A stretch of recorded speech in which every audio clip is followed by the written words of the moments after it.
Hey guys, this is Sahil from alphabetazone.com, and in this video I will show you how to create a group chat on Snapchat. So in order to create a group chat on Snapchat, first you need to click on the back icon at the top right corner of your screen, and here you need to select the chat option. Under chat option you need to click on the blue icon.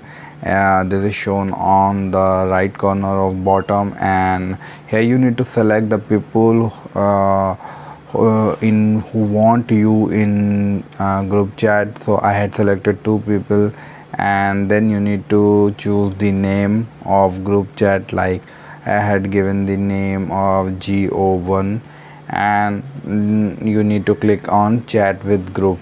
After clicking on chat with group, your group chat will be ready and you will be able to group chat with your friend. I hope this guide was helpful and you will be able to create group chat on Snapchat. If you like this video, please subscribe to our channel and visit our website alpha